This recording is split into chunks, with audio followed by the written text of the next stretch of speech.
Where do you think you're going? None of your business. It is when you're supposed to be in your rug hooking class. Take your hands off him. For what? Or you'll be sorry. I said let him go. Out of my way, you old coot. Easy, Rambo. They were offered the chance to live forever on another planet, but these old people have returned to Earth for another visit and another decision in Cocoon, The Return. It's one of 5 new movies we'll be reviewing this week on Siskel and Ebert. I'm Roger Ebert of the Chicago Sun-Times. And I'm Gene Siskel of the Chicago Tribune. Our first film is the eagerly awaited Cocoon, The Return, and all the original players are back except Ron Howard, the director. He's been replaced, and the result is a very choppy film with bite-sized bits of emotion cascading on top of each other. In the original film, you'll recall a bunch of residents from a retirement home discover a fountain of youth in a pool containing the pods of alien creatures. They wind up being offered a trip to a planet where no one gets sick or ages. Most of them elect to go. In the sequel, the aliens in human form bring back the old gang for a visit home to help them rescue other aliens threatened by undersea earthquakes. The cocoons are in danger, Jack. The sensors that we left on the bottom of the ocean floor indicate seismic activity. We've come to take our friends away. We've got 4 days to rescue them before our ship returns to take us home. That's Tawny Welch is the beautiful alien. One of the cocoons ends up being captured by the scientists, and the question is whether it will survive earthly experimentation. Oh, my God. What is it?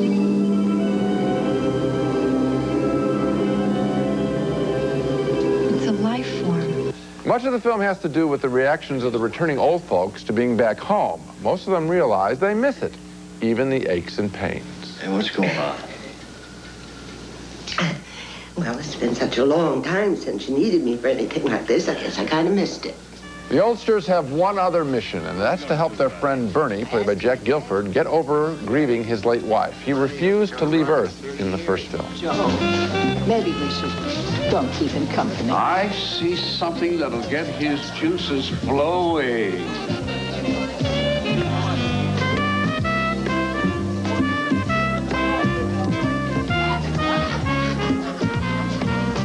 And so they fix him up with a widow played by Elaine Stritch, who is tough as nails and runs the local motel.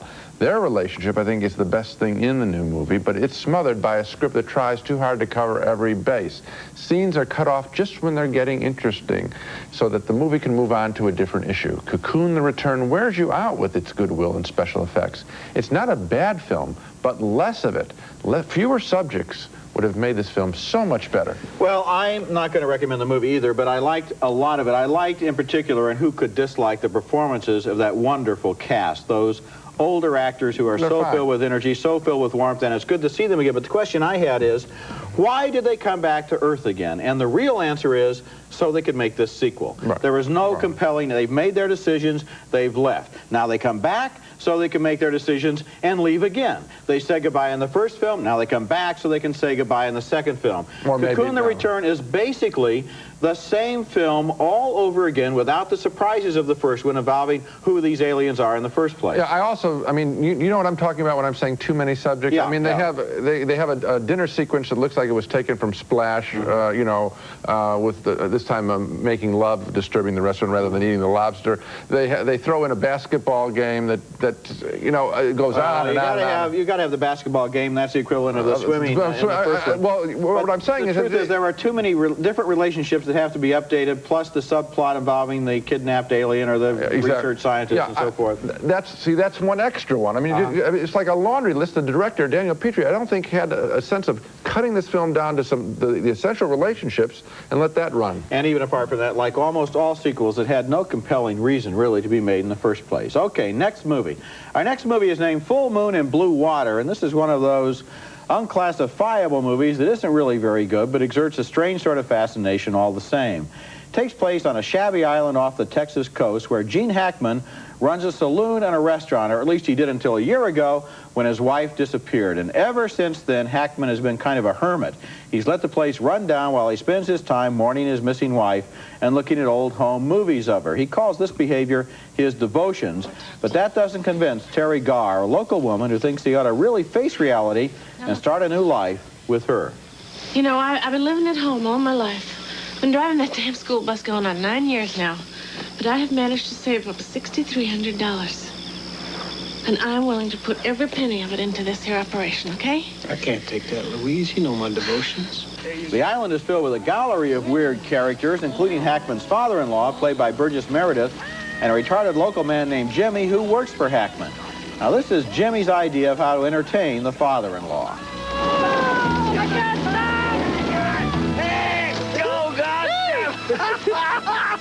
After Jimmy apparently kills the old man by pushing him off the pier, he's convinced the law is going to get him, so he grabs a gun and tries a desperate plan to take hostages. I'm taking her hostage, so you won't try anything funny when I leave. Well, take Virgil hostage. Sure. Nobody asked me. If you can believe that, you can believe anything in this movie, and believe me, there's a lot to believe. Some of the relationships in the movie are quirky and interesting. For example, when Gene Hackman tries to explain to Terry Garr why it's all right for them to have an affair, even though he's still in mourning for his wife with these bizarre devotions that he carries out. I also like when Terry Garr tells Gene Hackman she's not to be trifled with. That's a good scene. I like the energy between them. But where do they get the rest of this cockeyed scenario with wheelchairs flying off the end of the pier and crooked real estate men trying to swindle everybody coming over from the mainland? Full Moon in blue water has some interesting characters, but eventually the movie simply grows too bewildering to possibly take seriously. You said, I think it's pretty bad, worse than you. When you said some interesting characters, actually I found their grab bag of characters to be kind of boring because when you try and write a character, which is what this feels like when you watch it, you know, here's going to be trot somebody out who has some other little affliction or some little quirk of personality. It's so obvious. I think that characters, when you come upon them and they genuinely surprise you, that's another thing. Here it's just like a little parade of ducks, only it's a parade of characters, and I wasn't interested in watching any of it. I know what you're talking about. Often you see that in the movies. It's kind of a movie version of Southern Gothic, kind of William Faulkner rewritten by Mad Magazine, where, you know, let's have the father-in-law have Alzheimer's disease and be in a wheelchair, and let's have Jimmy come in and run the wheelchair off the pier. And this is supposed to indicate local color. All it really indicates is a fevered imagination on the part of the screenwriter who doesn't want to deal with the real elements of the story. I mean, Terry Garr and Gene Hackman, in real life, or in a real-life situation, these are good actors, would deal with this situation between them in a much more interesting way than is presented here on the screen, and they wouldn't have all these other people coming in and interrupting them. Probably these so. Fake people. Yep. Fake people. Coming up next, Bill Murray stars in Scrooged, playing a mean TV executive in a modern retelling of A Christmas Carol. Why did you do that? Sometimes you have to slap them in the face. Yes, this is an update of A Christmas Carol, and first, according to form, we have to see how selfish this Scrooge is. How selfish is he? He doesn't care what has to be done to get his holiday special on the air. That's one thing for sure. I can't get the antlers glued onto this little guy. We've tried crazy glue, but it don't work. Have you tried Staples? Staples? That's the funniest bit in the whole movie, stapling antlers on a mouse. As a result of actions like that, Bill Murray gets a familiar warning in a new, high-tech manner. You are going to be visited by 3 ghosts. Ooh, 3 ghosts. 3 ghosts, Frank. Expect the first one tomorrow at noon. God, tomorrow's bad for me, Lou. As a matter of fact, the whole rest of the week is a washout. Ouch. Well, maybe we could have drinks, say Thursday. You, me, the ghost, Trader Vic's around 4. This is no joke, Frank. This is your last chance. All right. I could squeeze you in for a breakfast. Oh, no, please don't think I'm a suicide. The ghost of Christmas Present is played by Carol Kane. She's not as gentle as she appears. Close your eyes and think. No. You close your eyes. Oh, no. I'm through. Don't be quarrelsome. Close your eyes and think of snowflakes and moonbeams and whiskers on kids. No picking.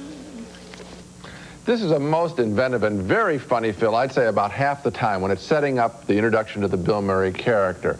Then with the ghost, it starts to wander into areas of weak imitation of the Ghostbusters, and yet Bill Murray is absolutely hilarious throughout. It's a close call, but I'm giving this movie thumbs up for its big laughs early on and a sweet relationship between Bill Murray and Karen Allen toward the end of the picture. Now, I didn't like it at all, and I'll tell you why. I felt that I was picking up throughout the movie more of an aura of anger and hostility than I was one of comedy. For example, at the end when Bill Murray gives his long speech about brotherhood and loving each other and the Christmas spirit and the whole cast is behind him, that seemed almost like a frenzied harangue. It seemed like he was protesting too much, that he was pushing it. It didn't have any gentleness or any real warmth in it. It seemed like a guy having a nervous breakdown instead of having a Christmas message for us. And throughout the movie, I felt an undercurrent of a lot of anger and high tension throughout this film, rather than the humor you'd be looking for. Well, I only found it in the area where I was talking about the ghosts when they go for special effects, and indeed, it's a high-tech kind of movie. I mean, obviously, there's somebody had their eye on Ghostbusters. It was made by Richard Donner, who made Superman, so they have a special effects mentality, and I think that's going to be commercial for kids. That's the weakness of the film. But I mean, you had to be amused at the character that Bill Murray plays at the top of the film. I mean, that's a very funny character. Well, I think you could probably even improve on some of the jokes about television. But I want to ask you something. Go ahead. A long time ago, you had this interview with George Scott that you often quote, where he told you about the 3 things you should look for in movie acting. Yeah. The third one was joy of performance. Yes. Did you get any joy of performance out of Bill Murray? Yes, I don't think he enjoyed making this picture. Well, I have no idea, and I don't know whether any actor likes doing the work that they do, and I don't know that I care. I mean, it wouldn't seem like it would be fun. Well, it was your test. You ought to care. No, it wouldn't seem like it was fun for Robert De Niro to play the character in Raging Bull. But I do believe that Bill Murray is having a good time there. He's ad-libbing like he usually does, and it seems very funny. Well, I don't think the ad-libs work either, but we're not talking about fun. We're talking about joy of performance. I understand. That's a different thing. I think he had a good time. Okay. When we come back, the story of one of the last and bravest victims of the Nazis in Hanna's War. And later in the show, Phil Collins stars as a British train robber in Buster. Borrow it from a bank. Well, I do borrow from banks. I mean, that is my job. The movie stars the famous model and actress Mariuszka Detmers in a surprisingly effective performance as Hanna Sinish, a young woman who joins an underground anti-Nazi group and responds with astonishing courage after she's captured and tortured. The movie shows her escaping from Hitler's Europe to a safe haven in Palestine before choosing to return as a member of the resistance. Soon after re-entering the war zone, she's captured by the Nazis. Aufmachen! Aufmachen! Aufmachen oder wir schießen! Tür auf!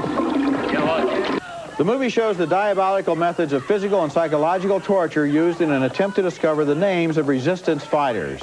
In this scene, Ellen Burstyn plays Hanna's mother, who is used by Donald Pleasance, one of the Nazi torturers, to force Hanna to make a horrible choice.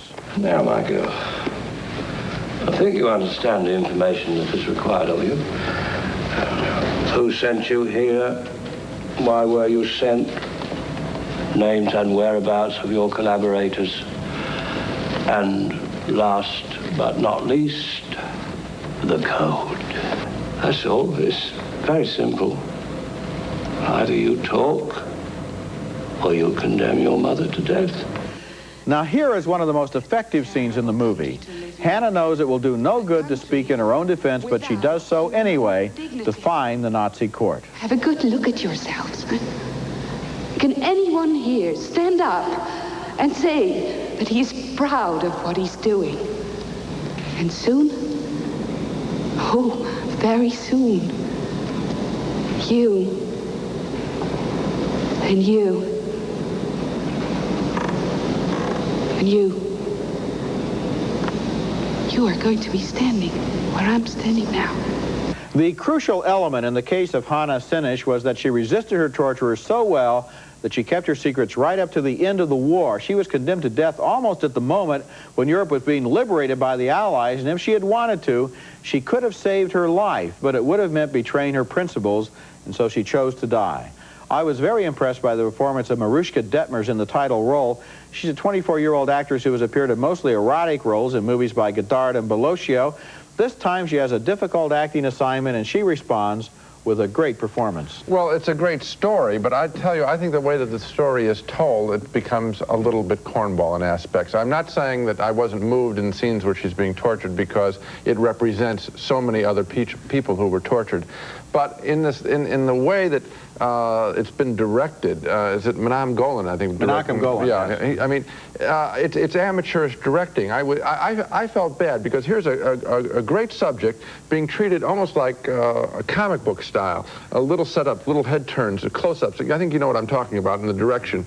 And I felt that every time that, you can tell a story beautifully with long shots, but if you cut it up and look here, look there, and then constant music under the soundtrack when it's obviously dramatic and you don't need a musical theme, I just felt that the director really here ruined what was otherwise a good story. Well, Menachem Golan is not a subtle director, but I think he's a very professional director who is able to tell this story effectively. However, I will grant you the soundtrack music. The music in this movie is what Hollywood calls Mickey Mouse music. Mickey goes up the stairs, the music goes da-da-da-da-da-da-da. Mickey goes down the stairs, the music goes da-da-da-da-da-da-da-da. And somebody should have taken the entire musical track out of this movie, either left it out or replaced it with something that's that gives us credit for having enough intelligence to know how to feel. All right. So that I'll grant you, but I still recommend the movie. I recommend reading about Hanna Senish, but I don't recommend the film because I think the director butchered the story. Coming up next, the inside story of one of the small-time crooks who helped pull off the infamous British Great Train Robbery of 1963. His name and the name of the film is Buster. All ready, Buster. We better go. The boat leaves at midnight. Our next film is called Buster, and it's the story of a small-time British crook nicely played by singer Phil Collins making his feature film debut. Buster is a petty thief who steals as a habit only what he needs. If his wife complains that their baby needs some clothes and ointments, Buster steals exactly the clothes and ointments she needs. Nothing more, nothing less. He just goes shopping without paying in the middle of the night. But then Buster and his fellow thieves hit the big time, and they join forces to pull off the Great Train Robbery of 1963, the largest theft of its kind at that time. So Buster turns out to be the true story of Buster Edwards, one of the real 15 great train robbers. And here is Buster, before the robbery, being chewed out by his wife, Julie Walters, from educating Rita. She's tired of his scattershot ways of financing their lives. Pay the rent? Why can't you pay for a house? How much does that house cost, June? 3,000 quid. Right, and how much does this place cost to rent? £3 a week. Right, now that's why. Now let me watch the Cowboys, for Christ's sake. You could get a mortgage, like other people. Do what? Borrow it from a bank. Well, I do borrow from banks. I mean, that is my job. I mean, with their permission. After the big robbery, the movie turns into a love story on the run as Buster plans to leave England for Mexico with his family to follow. Buster, don't go. I'm frightened. I love you so much. Look, listen to me, you old bag. I've been shut up with you for 24 hours a day, 7 days a bleeding week, near enough. Got most men would have throttled their old ladies by now. You want to know why I haven't? Because you are the best bloody thing that's ever happened to me. Both Phil Collins and Julie Walters are appealing in their roles. The film doesn't quite sustain itself after the excitement of the initial robbery, but once you get accustomed to the fact that this movie is not going to be a traditional hyped-up robbery film about just a robbery, the more personal story has a few good moments, and Buster is a decent entertainment. I enjoyed it. I thought Phil Collins did a good job here as kind of a lower-key, slightly less violent Bob Hoskins, if you remember him from The Long Good Friday, or Roger Rabbit for that matter. Phil Collins is a surprisingly good actor. Very He's good. known basically as a rock singer. I also like the fact that these people really were in love. This man and his wife were in love, and that was more important to them than anything. Right. And they get over to Mexico, and she doesn't like it because when she finally has enough money for steak and fries, the Mexicans don't want to give her steak and fries. They want to give her tamales, so she says, I can't take it. She goes back home, and he says, I can't live without my wife. I'd rather be in jail in England than eating tamales and freedom. And that kind of story really does have a nice resonance to it. Now look back at a movie we reviewed earlier on this show called Full Moon and Blue Water, okay?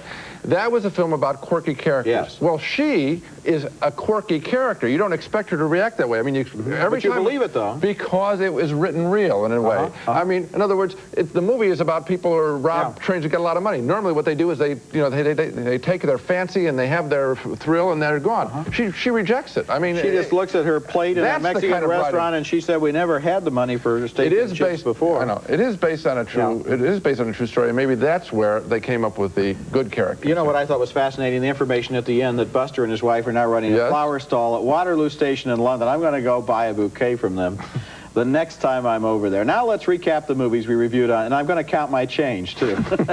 Now let's recap the movies we reviewed on this show. 2 thumbs down for Cocoon, The Return, a sometimes charming but overstuffed and unnecessary remake. 2 more thumbs down for Full Moon and Blue Water, a needlessly bizarre cast of characters in search of a believable story. A split decision on Scrooged with Bill Murray. Gene liked the Murray character and the television satire. I felt the comedy covered up a lot of anger. I voted thumbs up for Hanna's War and the Mariska Detmers performance. Gene thought the movie was destroyed by bad direction and music. 2 thumbs up for Buster with his charming performances by Phil Collins and Julie Walters. And so, actually, it's the British sleeper of the week, the one nobody's heard about, called Buster, that we both voted yes Out for. of all the big production, big star stuff, that's the one I like. But I also like Bill Murray in Scrooged, but just Bill Murray in Scrooged, and Karen Allen, too. That's it for this week. Next time, we'll be back with reviews of more new films, including The Naked Gun, starring Leslie Nielsen and Priscilla Presley, in the latest comedy from the makers of Airplane. Also, Mississippi Burning, a dramatization of the story of 3 civil rights workers murdered down in the South in the early 60s. That's next week. And until then, the balcony is closed.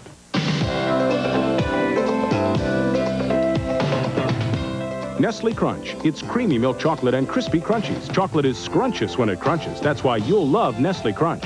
What's great for kids and parents? A bucket full of Duplo blocks and Lego bricks. Now you can store the toys that build great imaginations.